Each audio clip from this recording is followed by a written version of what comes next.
nossa primeira mensagem, no domingo passado, baseou-se em Gênesis capítulo 11, versos 1 a 9. E nós refletimos a respeito da Torre de Babel nessa oportunidade. Hoje, a nossa mensagem se baseia aqui em Números capítulos 13 e 14. E esse texto, dos versos 25 a 33, tem algumas lições também a nos ensinar. E nós vamos refletir a respeito dos espias na terra de Canaã. Por que projetos nobres fracassam? Na semana que vem, retomamos o nosso tema, pensando aí na Arca do Senhor de volta a Jerusalém. Quando Davi deseja, anseia e projeta trazer de volta a Arca do Senhor, que havia se perdido, que estava na Filistia há anos. E ele deseja trazer de volta a Arca do Senhor para Jerusalém. E esse texto está lá em 2 Samuel capítulo 6, versos 1 a 11. E a nossa última mensagem, no último domingo do mês, vai se basear nos dois textos citados, 2 Crônicas, capítulo 20, e 1 Reis, capítulo 22, por que projetos nobres fracassam, e nós vamos refletir a respeito do naufrágio dos navios de Tarsis, quando o rei Josafá planeja construir com Acabe navios que fossem a Tarsis em busca do ouro de Ofir, o ouro precioso da época, mais precioso. Mas os navios naufragam, eles não concluem o projeto. Na semana passada, a nossa mensagem retirou pelo menos 3 ideias. Por que projetos nobres fracassam, pensando na Torre de Babel? Primeiro, porque nos falta motivação correta. Segundo, porque nos falta obediência. Terceiro, porque nos falta unidade. Hoje, nós vamos então refletir a respeito aí de Números capítulos 13 e 14. Como é uma leitura longa, eu não vou ler os 2 capítulos, mas nós vamos fazer a leitura do capítulo 13, alguns versos, a maioria deles, e depois até o versículo 12 do capítulo 14. Eu vou dispensar alguns versículos, mas eu queria que você abrisse a sua Bíblia e deixasse-a aberta nesses 2 capítulos de Números. Números, capítulos 13 e 14. Números, capítulos 13 e 14. Acompanhe comigo aí a leitura. Disse o Senhor a Moisés: envia homens que espiem a terra de Canaã, que eu hei de dar aos filhos de Israel. De cada tribo de seus pais enviareis um homem, sendo cada qual príncipe, nobre entre eles. Enviou-os Moisés do deserto de Parã, segundo o mandado do Senhor. Todos aqueles homens eram cabeças dos filhos de Israel. Verso 4 até o verso 15, nós temos aí a lista dos homens selecionados para essa tarefa, para esse projeto da espionagem da terra. Verso 16, são estes os nomes dos homens que Moisés enviou a espiar aquela terra. Mas existe aí uma referência especial. E a Oséias, filho de Num, Moisés chamou Josué. Oséias, a palavra Oséias significa salvação. A palavra Josué, ou nome Josué, significa Deus é a salvação, Deus salva. Enviou-os, pois, Moisés a espiar a terra de Canaã e disse-lhes: subi ao Neguebe e penetrai nas montanhas. Vede a terra, que tal é, e o povo que nela habita, se é forte ou fraco, se poucos ou muitos. E qual é a terra em que habita, se boa ou má? E que tais são as cidades em que habita, se em arraiais, se em fortalezas? Também qual é a terra, se fértil ou estéril, se nela há matas ou não? Tende ânimo e trazei do fruto da terra. Eram aqueles dias os dias das primícias das uvas. Assim, subiram e espiaram a terra desde o deserto de Zim até Reobe, a entrada de Ramate. E subiram pelo Neguebe e vieram até Hebron.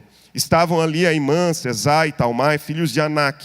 Hebron foi edificada 7 anos antes de Zoan, no Egito. Depois vieram até ao vale de Escol, e dali cortaram um ramo de vide com um cacho de uvas, o qual trouxeram 2 homens numa vara, como também romãs e figos. Esse lugar se chamou o Vale de Escol por causa do cacho que ali cortaram os filhos de Israel. Ao cabo de 40 dias, voltaram de espiar a terra. Caminharam e vieram a Moisés e a Arão e a toda a congregação dos filhos de Israel no deserto de Parã, a Cádiz. Deram-lhes conta, a eles e a toda a congregação, e mostraram-lhes o fruto da terra. Relataram a Moisés e disseram: fomos à terra a que nos enviaste, e verdadeiramente mana leite e mel, este é o fruto dela. O povo, porém, que habita nessa terra é poderoso, e as cidades muito grandes e fortificadas. Também vimos ali os filhos de Anak. Os amalequitas habitam na terra do Neguebe, os heteus, os jebuseus e os amorreus habitam na montanha, os cananeus habitam ao pé do mar e pela ribeira do Jordão. Então Calebe fez calar o povo perante Moisés e disse: eia, subamos e possuamos a terra, porque certamente prevaleceremos contra ela. Porém os homens que com ele tinham subido disseram: não poderemos subir contra aquele povo, porque é mais forte do que nós. E diante dos filhos de Israel infamaram a terra que haviam espiado, dizendo: a terra pelo meio da qual passamos a espiar é terra que devora os seus moradores. E todo o povo que vimos nela são homens de grande estatura. Também vimos ali gigantes. Os filhos de Anak são descendentes de gigantes. E éramos aos nossos próprios olhos como gafanhotos, e assim também o éramos aos seus olhos. Levantou-se, pois, toda a congregação e gritou em voz alta, e o povo chorou aquela noite. Todos os filhos de Israel murmuraram contra Moisés e contra Arão, e toda a congregação lhes disse: tomara tivéssemos morrido na terra do Egito, ou mesmo neste deserto. Por que nos traz o Senhor a esta terra, para cairmos à espada, e para que nossas mulheres e nossas crianças sejam por presa? Não nos seria melhor voltarmos para o Egito? E diziam uns aos outros: levantemos um capitão e voltemos para o Egito. Então Moisés e Arão caíram sobre o seu rosto perante a congregação dos filhos de Israel. E Josué, filho de Num, e Calebe, filho de Jefoné, dentre os que espiaram a terra, rasgaram as suas vestes e falaram a toda a congregação dos filhos de Israel, dizendo: a terra pelo meio da qual passamos a espiar é terra muitíssimo boa. Se o Senhor se agradar de nós, então nos fará entrar nessa terra, e nola dará a terra que mana leite e mel. Tão somente não sejais rebeldes contra o Senhor, e não temais o povo dessa terra, porquanto como pão os podemos devorar. Retirou-se deles o seu amparo, o Senhor é conosco, não os temais. Apesar disso, toda a congregação disse que os apedrejassem. Porém a glória do Senhor apareceu na tenda da congregação a todos os filhos de Israel. Disse o Senhor a Moisés: até quando me provocará este povo? E até quando não crerá em mim, a despeito de todos os sinais que fiz no meio dele? Com pestilência o ferirei, e o deserdarei, e farei de ti povo maior e mais forte do que este. Até aqui. Nós temos aqui com certeza, um dos projetos mais nobres que encontramos na Escritura. Esse projeto nasce, diferentemente da Torre de Babel, que é projeto de um homem. A Bíblia diz lá que Nimrod tem o início do seu reino em Babel. O projeto de Nimrod era construir uma cidade, uma torre. Era um projeto humano. Diferente de Babel, aqui nós temos um projeto que nasce no coração de Deus. Deus havia feito uma promessa, e a promessa é que o seu povo, que originaria de um patriarca chamado Abraão, seria um povo numeroso sobre a terra. E esse povo numeroso haveria de herdar uma terra chamada Canaã, que nem mais é referida pelo nome, tal qual a força da promessa. Ela passa a ser chamada apenas de terra prometida, porque havia uma promessa de Deus para que este povo entrasse nessa terra. Esse projeto nobre de Deus introduzir esse povo numa terra boa, nas palavras de Calebe, muitíssimo boa, não é abortado totalmente mas apenas provisoriamente por causa de um homem nobre chamado Moisés. Um homem excelente em todas as suas motivações, chamado Moisés. Como você viu no final do texto, a Bíblia diz que não é o diabo quem faz uma proposta a Moisés. Porque hoje em dia, se essa proposta fosse feita, alguém poderia dizer assim: é o diabo que está fazendo essa proposta. Vamos ferir este povo com pestilência, vamos deserdá-los e fazer de ti povo maior e mais forte do que este. Mas se o líder acreditasse, não é, o diabo é Deus mesmo que está falando, tem esse discernimento, essa sintonia fina, é Deus quem está falando, eu fico com medo de qual seria a resposta desse líder. Deus dizendo assim: vamos deserdar, matar esse povo com pestilência, vamos fazer de ti um povo maior. Já que o Senhor está insistindo, mata. E faz de mim, eu quero ser o patriarca. Irmão, mas esse homem tem tanta nobreza, e as motivações dele são tão verdadeiras, santas, e ele sabe que mais do que a glória de um homem, ele precisava preservar a glória de Deus, que ele vai para a presença do Senhor, e não é a única vez que isso acontece. Êxodo capítulo 32, no episódio da adoração do povo, diante do bezerro de ouro, Moisés também recebe essa proposta, e a Bíblia diz que ele intercede pelo povo. Ele vai para diante de Deus e diz: Deus, seja grande, Senhor. O Senhor é misericordioso, o Senhor é bom, as suas benignidades duram para sempre. Seja grande, meu Deus, e faça com que a grandeza do teu nome possa ser referida entre todas as nações. Porque diriam as nações ao redor, está vendo? Tirou-os do Egito, mas não conseguiu-os introduzir na terra da promessa, matou-os no deserto. Que Deus é esse? E vão blasfemar do teu nome, Senhor. Mas já que o teu nome não pode ser blasfemado, meu Deus, seja grande e perdoa esse povo. E a Bíblia diz que Deus não aborta o projeto de uma maneira permanente, mas apenas provisória, de modo que a entrada desse povo é suspensa por 40 anos. E essa geração é uma geração que morre no deserto. E são os filhos deles, exceto Josué e Calebe, que herdam a terra. Se na semana passada nós observamos 3 respostas à pergunta: por que projetos nobres fracassam? Porque nos faltam motivações corretas, obediência e unidade. Hoje eu queria prover apenas uma resposta diante desse texto que nós acabamos de ler. E alguns desdobramentos que nascem da resposta e do texto da palavra de Deus. Irmãos, nós somos pessoas que, de um modo geral, acreditamos que, quem sabe, existe a possibilidade de uma vida indolor. Os nossos contos querem suscitar em nós isso. Hoje de manhã, eu compartilhei com o pessoal falando a respeito de um episódio, ou melhor, uma série antiga, que eu não sei quantos aqui se lembram, passava na Rede Globo, chamada Ilha da Fantasia. Alguém se lembra desse episódio? Se lembra? Eu não me lembro disso. Isso é resultado, eu fiquei lendo, pesquisando para ver, não me lembro. Isso é da década de 70, 80, né, César? Você lembra, Cláudio? Lembra, Plácida? A Plácida lembra.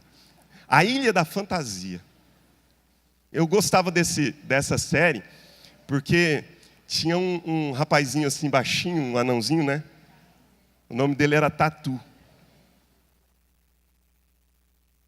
E era interessante, porque assim, a série começava sempre com um avião chegando, né? Não é, Carlos? Um avião chegando assim, a pessoa vinha para cumprir a fantasia. E eram coisas interessantes, porque eram situações, tipo assim, a pessoa queria voltar numa situação lá da sua vida que ficou pendente durante anos, de um relacionamento, e ela queria acertar. E aí eles conseguiam fazer com que aquele sonho acontecesse. Às vezes nós achamos que a vida é como a ilha da fantasia, onde o que rege é a lógica dos sonhos. Ou nós vivemos como a rosa do Pequeno Príncipe.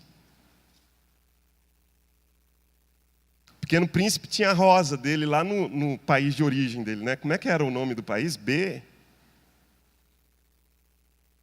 Não lembro também. Pastor Robson que sabe dessas coisas. Aí, não falei? Qual que é o número? B630? Eu acho que não era 630, não.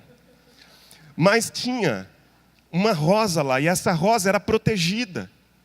E essa rosa ficava protegida numa redoma, contra qualquer tipo de mal. Era a tentativa do Pequeno Príncipe. Ele estava lá, ele vinha para a terra, e quando estava aqui no bem bom, feliz, alegre, de repente ele ficava triste, e se lembrava que a rosa dele estava lá. E ele precisava protegê-la. Ou Alice no País das Maravilhas. As aventuras de Alice no País das Maravilhas. E a nossa esperança é cair na toca do coelho e ser transportado para um país, para um lugar onde não existam dores, dificuldades, problemas. Onde, repito, a lógica que rege tudo é a lógica dos sonhos. Mas quando nós lemos a Bíblia, nós observamos que a palavra de Deus nos mostra que o caminho não é um caminho largo. Pelo contrário, o caminho é estreito. E na caminhada existem dificuldades. No percurso existem lutas. Na terra existem gigantes. E nós não estamos isentos dessas lutas. Jesus diz, no mundo passareis por... Mas tem de bom ânimo, eu venci o mundo. Aí você diz, mas isso é Jesus. Ele é que venceu o mundo. Mas esse mesmo João também diz, em 1 João capítulo 5. Todo aquele que é nascido de Deus vence o mundo. E essa que vence o mundo, a nossa fé. Jesus, ele vai nos falar em Lucas capítulo 14, por exemplo, de que para segui-lo é necessário que nós possamos sentar e calcular o custo.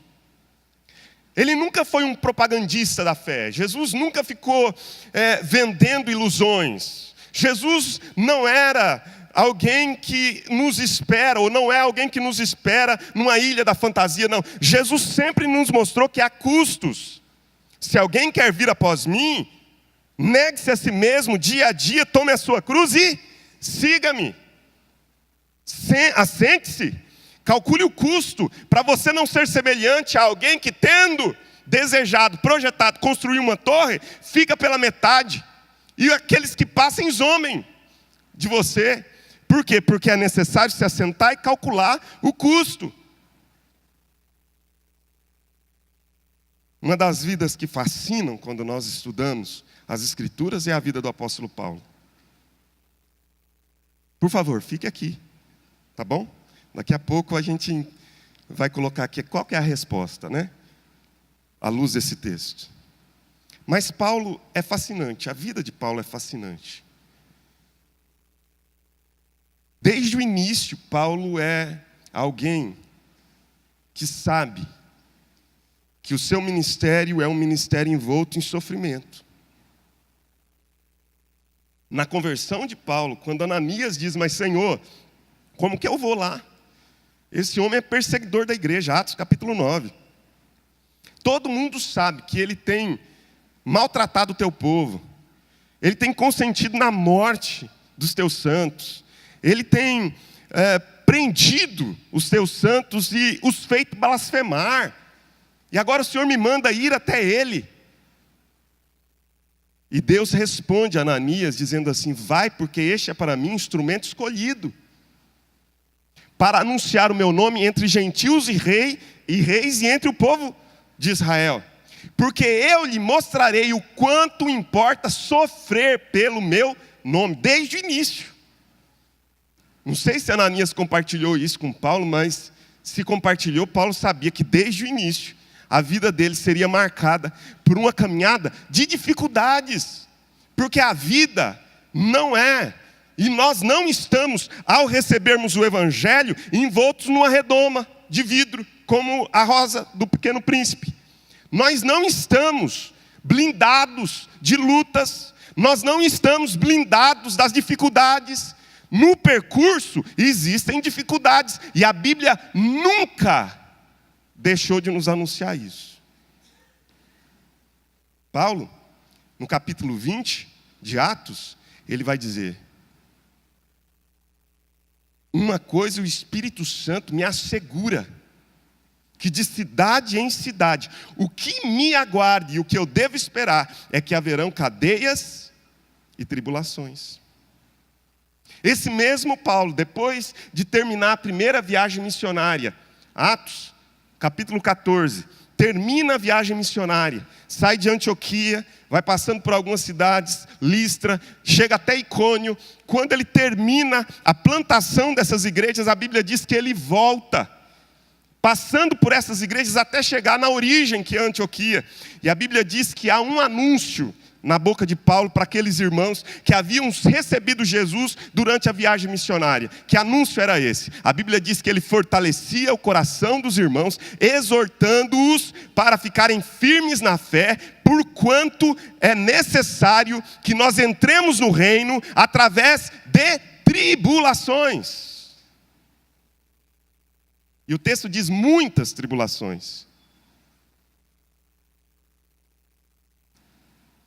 Mas nós estamos vivendo dias em que o anúncio é um anúncio em que nós não padecemos por dificuldades. E nós nos deixamos encantar por esse anúncio. Por isso existem tantas desistências nas fileiras. Por isso existem tantas pessoas desencantadas com a fé. Paulo Romero escreveu um livro que é um belíssimo livro chamado Decepcionados com a Graça.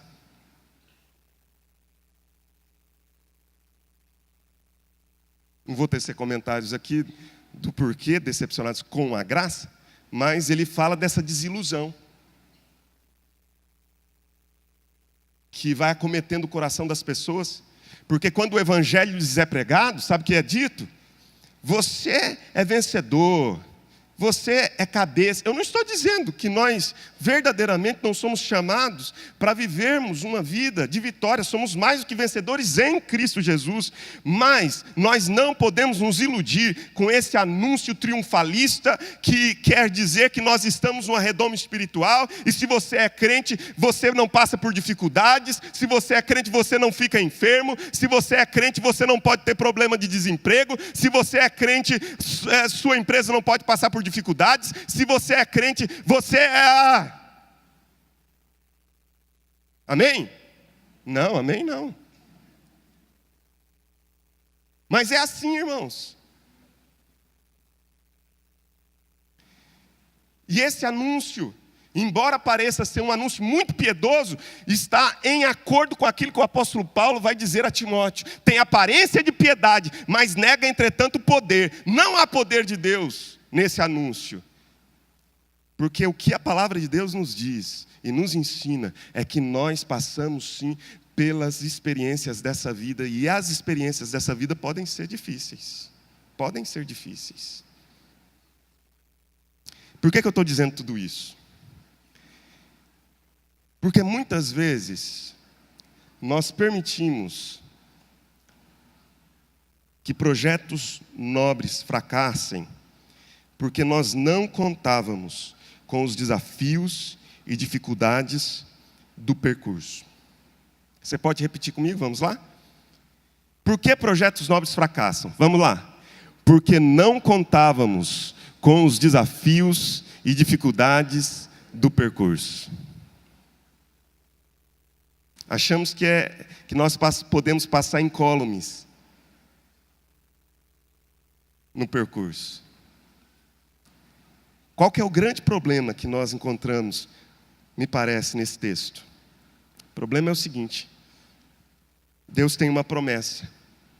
A promessa é: a terra que vocês vão possuir mana leite e mel. Acho belíssima a maneira como Moisés, depois, ao contar esta história e outras, a geração que vai entrar na terra, que é a geração posterior a essa, 40 anos depois, a maneira como ele fala da terra. Você pode acompanhar comigo em Deuteronômio capítulo 8? Acompanha comigo aí, Deuteronômio capítulo 8. Veja a maneira como Moisés fala da terra, da promessa. Versículo 6 diz assim: guarda os mandamentos do Senhor teu Deus, para andares nos seus caminhos e o temeres.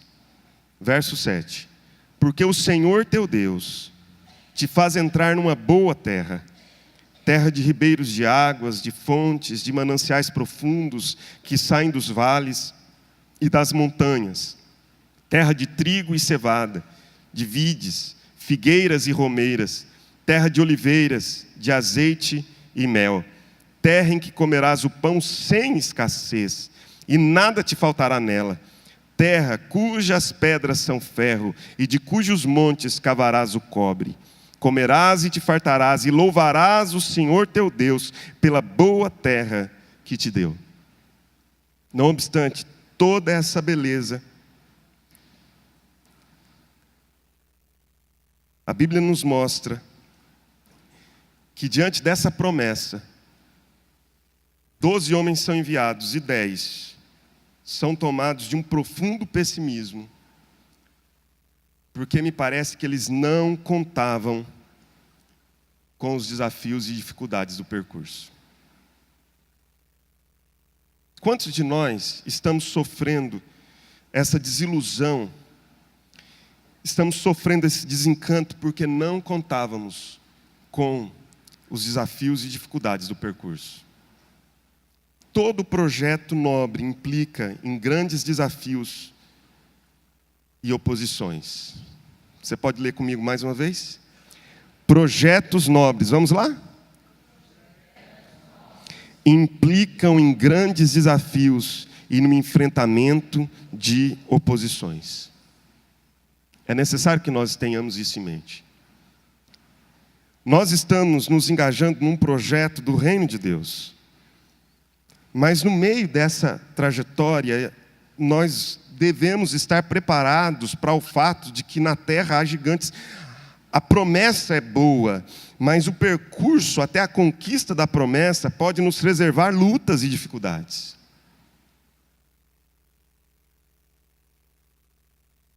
Caso contrário, os projetos, por mais nobres que sejam, vão terminar em flagrante derrota e fracasso, por causa de algumas coisas, que para mim são os desdobramentos daqui.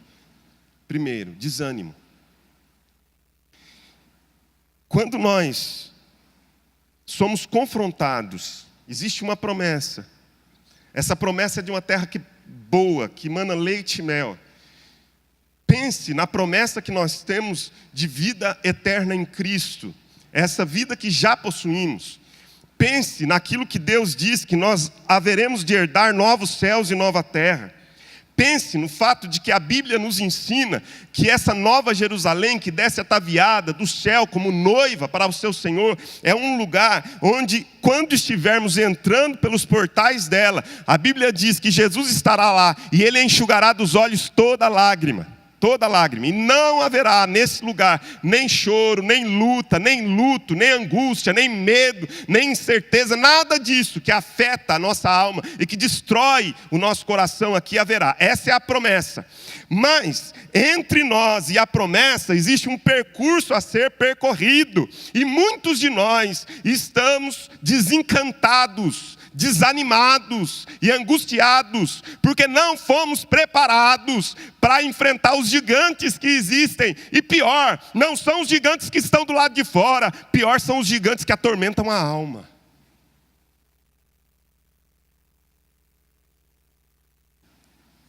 E o desânimo nos toma. Mas mais uma vez eu fico impressionado com Paulo. A Bíblia diz, 1 Coríntios capítulo 16, verso 9, Ele diz aos coríntios: eu quero ir visitar-vos e passar uma temporada aí com vocês. Mas por enquanto me cabe ficar em Éfeso e ficarei aqui até o Pentecostes. Por quê? Paulo enxergou em Éfeso, naquele momento, uma oportunidade gigantesca do reino de Deus ser implantado e avançar. Grande e oportuna porta se me abriu. Ela é grande, é oportuna, é um projeto dos mais nobres e eu não posso sair daqui agora. Mas Paulo não está iludido que será fácil. O texto diz: uma grande e oportuna porta se me abriu, mas há adversários. Neemias tem um projeto excelente. A reconstrução dos muros, Deus coloca no coração dele. Os muros estão derribados, Jerusalém totalmente destruída. O que existe é desolação. E a Bíblia diz que Neemias assenta no seu coração a reconstrução de uma cidade, a reconstrução dos muros dessa cidade. 52 dias para reconstruir os muros. E foi assim tão simples?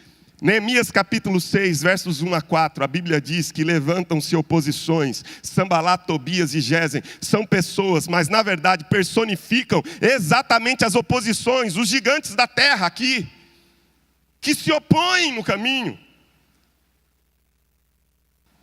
Que são as dificuldades, os desafios que você e eu precisamos. Preste atenção, nós precisamos dos desafios, das dificuldades, nós precisamos inclusive dos sofrimentos, porque eles são estratégias divinas para tratar o nosso coração e para nos fazer semelhantes a Jesus.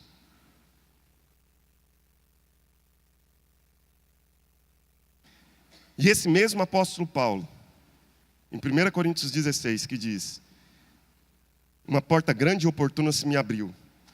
Há adversários. No capítulo 4 de 2 Coríntios, ele nos ensina por que ele não desanima.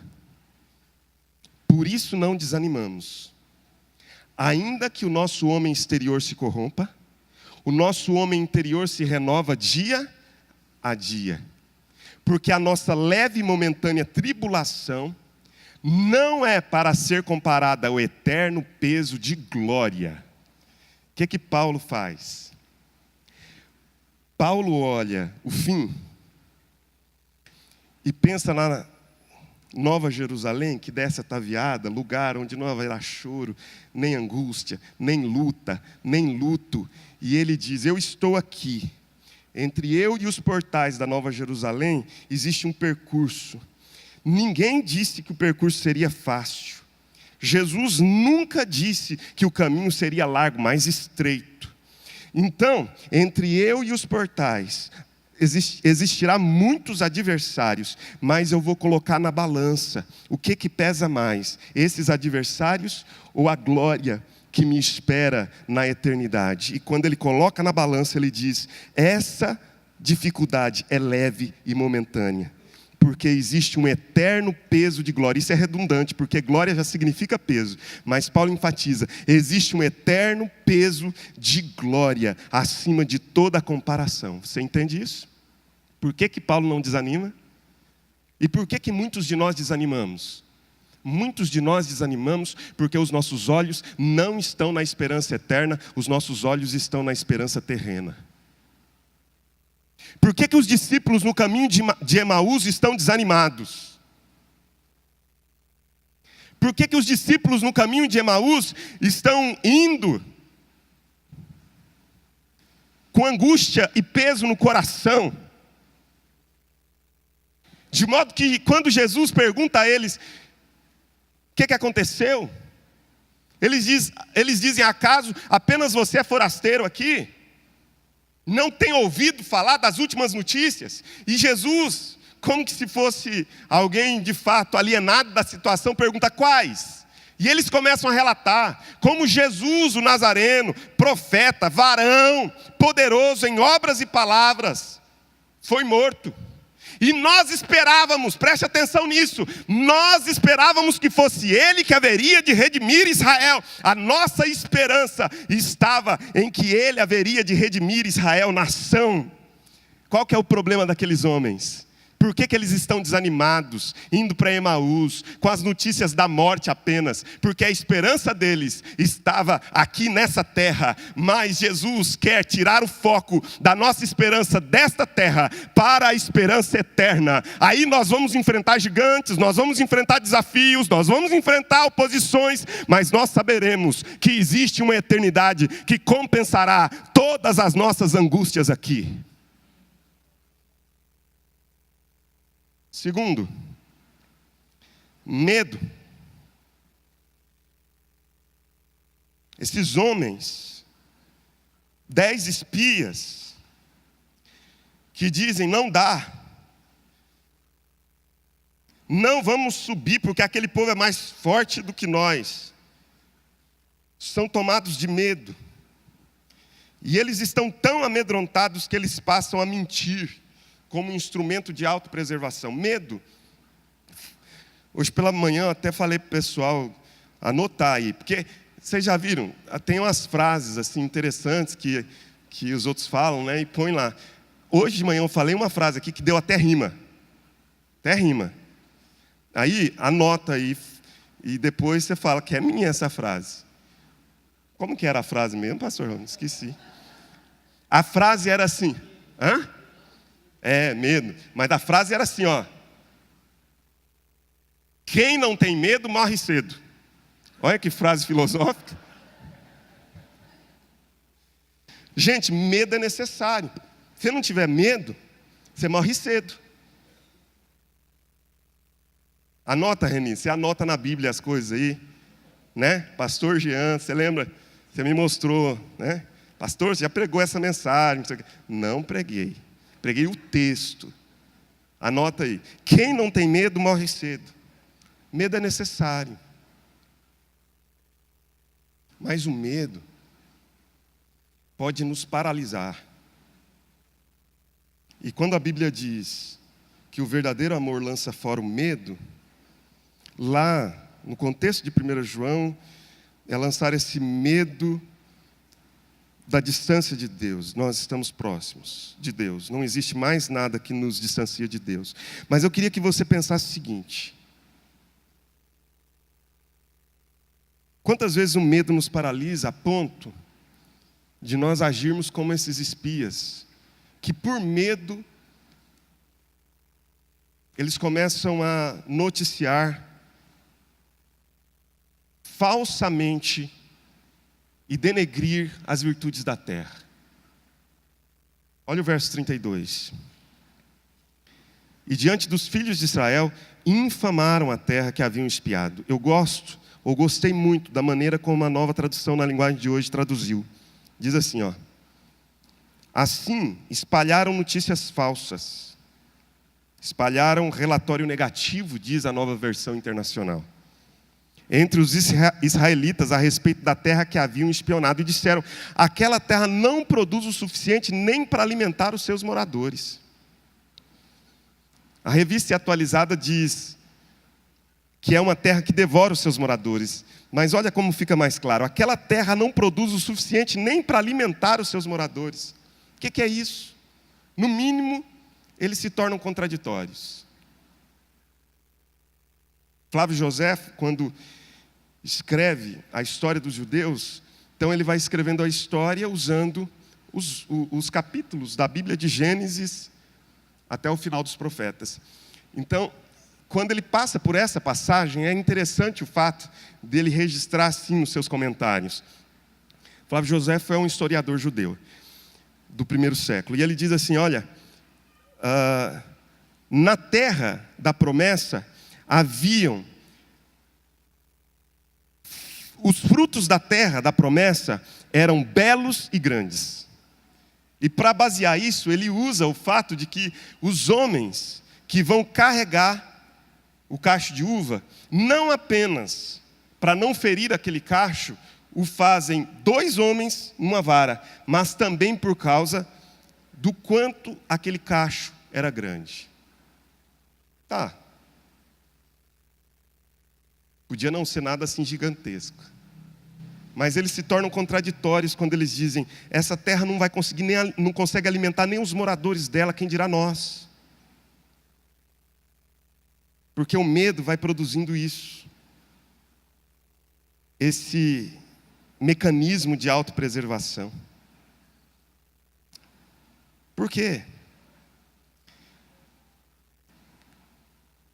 Nós não contávamos com os desafios e dificuldades do percurso. E porque não contávamos com isso, somos tomados de desânimo, de medo, de mediocridade. Verso 33 diz assim: também vimos ali gigantes, os filhos de Anak são descendentes de gigantes, e éramos aos nossos próprios olhos como gafanhotos, e assim também o éramos aos seus olhos, porque a mediocridade anula a nobreza. Não há projeto que resista à mediocridade. Esses homens olham para si, perdem a visão correta de si. Nos vimos como gafanhotos. Eles olham para os inimigos e perdem a visão equilibrada em relação aos inimigos. E assim acontece quando nós somos tomados de mediocridade. Nós nos subestimamos, nós superestimamos o gigante, o desafio, a oposição. Mas o pior de tudo, nós perdemos quando nos tornamos medíocres, ou seja, andando na média de todo mundo, nós perdemos a visão de quem é Deus. É isso que é pior de tudo. Caleb nunca perdeu a visão de quem é Deus. Olha aí o verso 9 do capítulo 14. Tão somente não sejais rebeldes contra o Senhor, e não temais o povo dessa terra, porquanto como pão os podemos devorar. Retirou-se deles o seu amparo, o Senhor é conosco, não os temais. Sabe o que Caleb diz? Nós não vamos temê-los, exatamente porque o Senhor é conosco. Na verdade, quem deve nos temer são eles, porque o Senhor é conosco. E segundo o Salmo 27, ainda que um exército se acampe contra mim, eu não temerei, porque o Senhor está comigo. E se Deus está conosco, nós somos maioria, mesmo que estejamos sozinhos com Ele. Vamos lá. Desespero, desesperança. A Bíblia diz que eles levantam-se como congregação, verso 1 do capítulo 14, gritam em voz alta, o povo chora aquela noite inteira, há desespero e desesperança, o sonho acaba, e nós não podemos deixar nunca o sonho morrer, porque os sonhos alimentam a alma. Vamos por fim aqui, murmuração. Verso de número 2, a Bíblia diz: todos os filhos de Israel murmuraram, e aí começa o discurso da lamúria, né? Versos 2, versos 3, é um discurso de gente que se permitiu ser tomado pela murmuração. E todo murmurador é um pessimista, somente enxerga o avesso. Por que projetos nobres fracassam? Acumulando respostas, porque nos falta motivações corretas, porque nos falta obediência, porque nos falta unidade.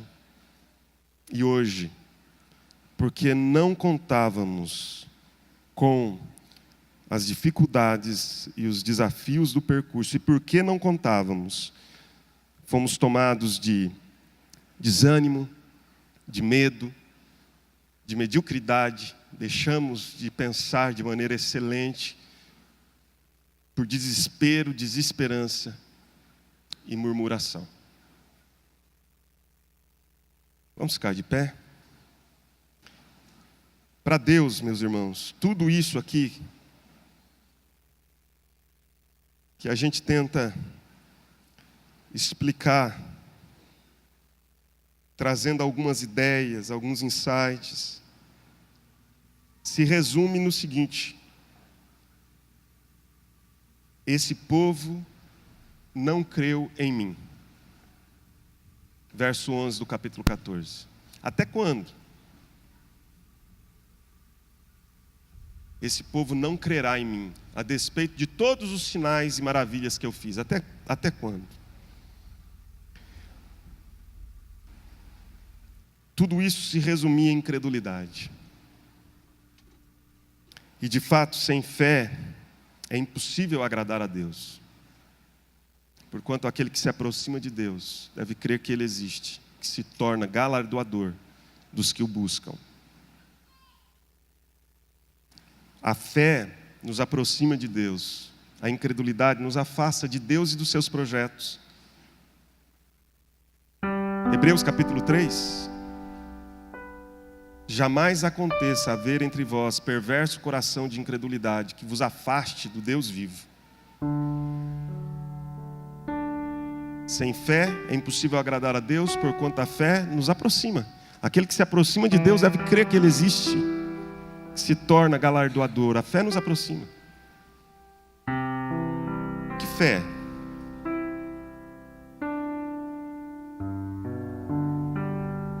Essa convicção, meus irmãos, que existe uma ação da providência ao nosso redor, nos conduzindo.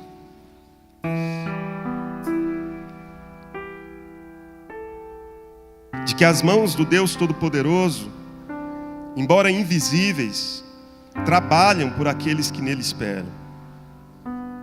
Josué e Caleb são nobres, com projetos nobres, e que perseveram na sua nobreza, porque eles creem que a mão da providência está conduzindo-os. E o Deus que fez a promessa e que gerou essa promessa no coração, que colocou esse sonho de uma terra, não era um Deus cheio de caprichos, que havia colocado gigantes apenas para que eles falhassem e fracassassem. Não. Os gigantes e as oposições e os desafios e as dificuldades e a dor e o sofrimento não são para a sua derrota. São para o fortalecimento e amadurecimento da sua fé.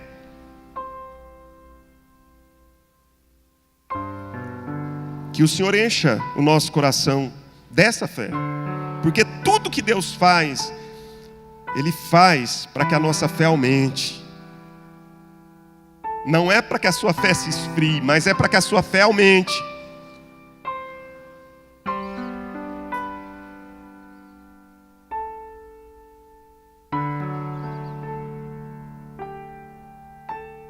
Os discípulos estão inquietos com o fato de que Jesus recebera a notícia: Lázaro, a quem amas, está enfermo.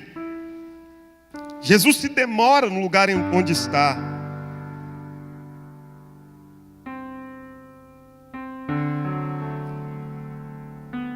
Depois de algum tempo, Jesus diz: agora vamos para Betânia, porque Lázaro dorme. E os discípulos dizem: se dorme está bem. E Jesus fala claramente: Lázaro morreu. E acrescenta: e eu me alegro de vocês não estarem lá, para que creiam. Ou seja, o propósito por trás, entre outros propósitos, da demora de Jesus antes de ir para Betânia, tinha por finalidade levar os discípulos a uma fé mais madura. Os gigantes na terra não são para destruir você, os gigantes são para amadurecer sua fé.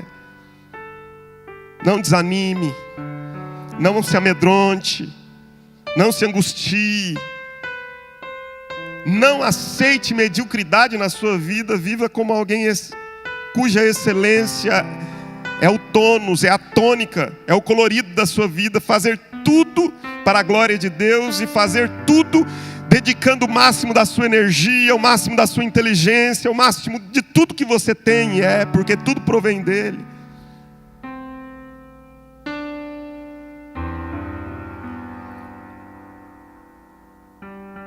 Senhor, eu quero orar nesta noite pela vida dos meus irmãos que aqui estão, igreja do Senhor que se reúne nesta noite. E a minha oração, ó Deus, é que o Senhor fortaleça a fé de cada um, que o Senhor renove as forças daqueles que estão cansados, que o Senhor coloque de pé os abatidos, que o Senhor faça com que aqueles que estão se arrastando pelo caminho nesta noite possam ser revigorados, não por uma palavra otimista de autoajuda, mas pela palavra da fé que pregamos. Senhor, que esta palavra da fé encha o coração dos meus irmãos, que nós saiamos daqui com a mesma compreensão de Josué e Calebe. O nosso Deus está conosco, nós podemos enfrentar os gigantes, e o amparo deles os deixou, porque nós temos o amparo soberano sobre nós. Meu Senhor, que esta consciência que havia sobre Calebe e Josué estejam também sobre nós. Eia, subamos e possuamos a terra que o Senhor nos dá por herança. Meu Pai, eu suplico ao Senhor que aqueles que estão desanimados, estão sem alma, precisando, ó Deus, de alegria no coração, precisando de coragem para prosseguir, que nesta noite o Senhor derrame graça sobre esse meu irmão e sobre essa minha irmã, no nome de Jesus. Os que estão cheios de medo na caminhada, sejam cheios de uma coragem que vem do céu, de uma ousadia que não é humana, mas é espiritual, de não vivermos, ó Pai, como pessoas alienadas, mas vivermos como gente que tem os seus pés firmes na rocha, que olha firmemente para o autor e o consumador da fé, gente que acredita que o Senhor está adiante, que as mãos providentes do Senhor estão trabalhando em nosso favor, e agindo o Senhor, quem o impedirá? Pai, eu peço essa bênção sobre este povo que se chama pelo Teu nome neste lugar. Oro, meu Senhor, por esses dias, que são dias difíceis na nossa nação, Pai. São dias de alienação. Eu peço que o Senhor estenda as Tuas mãos sobre o Brasil. Tira o nosso povo da alienação, Senhor. Faz com que os nossos olhos sejam abertos e que nós vejamos a realidade que nos envolve. Faz, ó Deus, com que nós sejamos sal e luz dessa terra. E abençoa a nossa nação, eu te peço em nome de Jesus. Abençoa os nossos governantes. Tua palavra diz: não falarás mal das autoridades do teu povo. Então nós os abençoamos, porque a tua palavra também diz: não amaldiçoarás, mas abençoareis. Então nós os abençoamos em nome de Jesus. Pedimos que a graça do Senhor seja sobre esta nação em nome de Cristo. Abençoa o teu povo, Pai. Obrigado por aqueles que estão aqui na cidade nesses dias, aqueles que estão em viagem. Deus, que a bênção do Senhor acompanhe o teu povo aonde quer que estejam, e que a paz do Senhor, que excede todo o entendimento, seja derramada sobre nós. Que o Senhor vos abençoe e vos guarde. Que o Senhor levante o rosto sobre vós e vos dê a paz. Que o Senhor faça resplandecer sobre vocês o seu rosto e tenha misericórdia. E que a graça do nosso Senhor e Salvador Jesus Cristo, o amor de Deus, o nosso Pai, e a comunhão, o consolo, a unção, os dons, o fruto do Espírito, permaneçam sobre a sua vida hoje, por todos os dias da sua caminhada peregrina, com dificuldades, com gigantes, mas caminhada apenas peregrina sobre essa terra, até a eternidade, quando você e eu viveremos para sempre unidos ao Senhor. Amém. Que Deus te abençoe, em nome do Senhor Jesus Cristo. Antes de você sair, dá um abraço no seu irmão. Saúde com a paz de Cristo Jesus. Tenha uma boa semana. Tenha uma semana cheia da graça do Senhor.